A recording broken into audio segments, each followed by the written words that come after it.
Монгол Улсын үндсэн хууль бусад хуулийн биелэлтийг улс таяар зохион байгуулж хангах хүргийг ийм үндсэн бүрийн эрхийг засгийн газар үндсэн хуулиар одоо энэ бүрэн эрхийг хэрэгжүүлэх ёстой байдаг.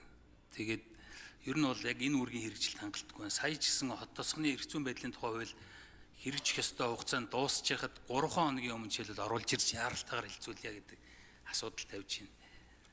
2020 онд, 21 онд энэ үндсэн хуулийн 19 оны өөрчлөлтөд уялдуулаад энэ хууль тогтоомжуудаа нийцүүлээ гэхэд одоо хоёр ч одоо тогтоол гаргасан. Тэгээд ерөөсөө гүйцэтгэхгүй байна л да. Тэгээд яг зөв энэтэй холбогдуулаад энэ хууль зүйн одоо байнгын хорооноос асууж тарах уу? Энэ 2020 оны 02 дугаар тогтоолоор үндсэн хуульд орсон нэмэлт өөрчлөлтөд уялдуулаад 44 хууль шинжилэн найруулах нэмэлт өөрчлөлт оруулахар туссан байна. Тэгэхээр энэс энэ 34-с одоо яг хэдэн үлдсэн байгаа вэ гэсэн тийм мэдээлэл байгаа юу? Тэгээ ерөнхийлөгчийн хуулиас өөрчлөөгүй байгаа. Тэгээ энэ босод яг хэдэн өөрчлөгдөг үлдсэн байгаа. Дараа нь бас энэ Монгол Улсын хууль тогтоомжийг 2024 хүртэл боловсронгуй болох үндсэн чиглэл 153 хуульд өөрчлөлт оруулахар ийм тусгацсан байна. Тэгэхээр энэ 153 хууль тогтоомж дээр одоо бас яг энтэй адилхан нөхцөл байдлууд үүсэж байгаа юу? Хэдэн хууль нь одоо 2024 онд ч одоо өнгөрцөн байгаа. Энэ 153 хуулиас одоо яг хэдэн үлдсэн байгаа? Ямар чухал одоо хууль тогтоомжууд өөрчлөөгүй үлдсэн байгаа вэ гэдэг асуултууд байна. Тэгээд түрүүн бас гишүүд бас нэлээд ярьлаа.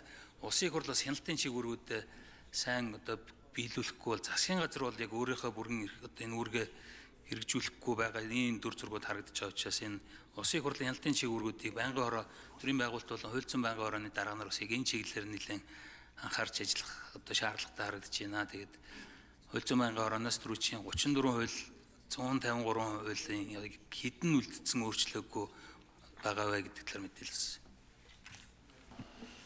За үндсэн хуулийн нэмэлт өөрчлөлтөд холбогдуулж 20 оны 1-р сард баталсан 2-р тогтоолын хэдэн батлагдсан байна, хэдэн батлагдаагүй байна. Тодорхой хариулт өгье. 2-дугаарт нь 20-с 24 оны хууль тогтоомжийг боловсруулах үндсэн чиглэлээс хэдэн хууль нь хэрэгж биелсэн, хэдэн биелээгүй байна. Тодорхой асуулт асууж байна. Хууль зүйн байнгын хороо нэмээд тамгын газар хариулаарай.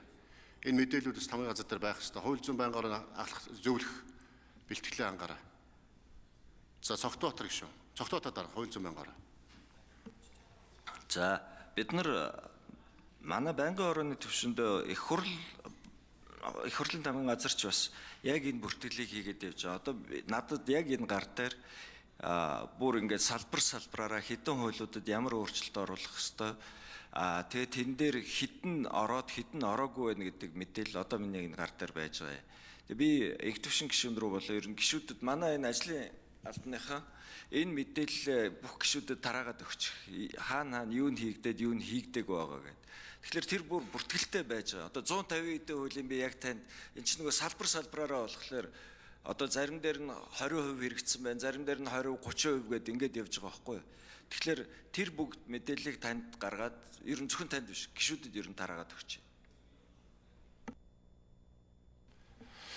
За бас олон нийт сонирхож байгаа бах. Ер нь тамгын газар бас энэ дээр нэмэлт мэдээлэл өгч та. Улсын хурлын тамгын газрын тэргүүнд дарга Бямб Дулам. Энэ хууль бид бас энэ хуулийн хэрэгжлэн хяналт тавих ажлаа сайн хийх ёстой. Дасцэргийн инх төвшин гэж хэлж байгаа зөв. Тэгээ ямар хуулиуд одоо бас биелэхгүй хэрэгжихгүй байгаа даа. Үндсэн хуулийн нэмэлт өөрчлөлт холбоотой. За Монгол Улсын үндсэн хуульд оруулсан нэмэлт өөрчлөлтөд хууль тогтоомжийг нийцүүлэх түүнтэй холбогдуулан авах арга хэмжээний тухай Улсын их хурлын 20 оны 02 дугаар тогтоолд 4 үндсэн чиглэлийн хүрээнд нийт нэр заасан 30 хуульд 66 агуулга бүхий өөрчлөлт оруулах хууль тогтоомжийг боловсруулж Улсын их хурлд өргөн мэдүүлгийг даалгасан. За энэ дээр яг одоо бол ашигт малтмлын тухай болон холбогдох бусад хууль онцгой ач холбогдол бүхий зарим асуудлаар эртдээ зөвлөлдөх тэдгээрийн саналыг авч тусах механизмыг тодорхой болгох гэж тусгаалan заасан.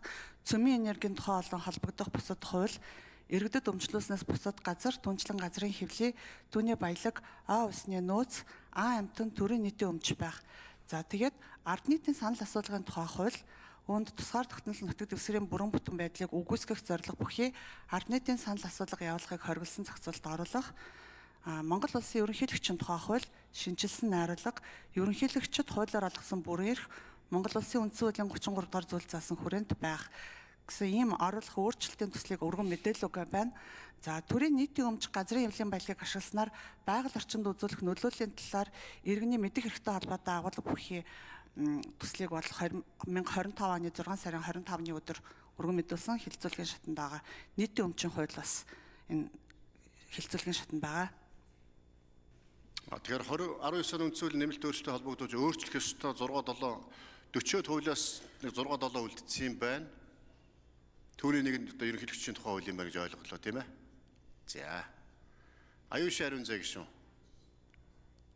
Асуулт асууж үгэлнэ.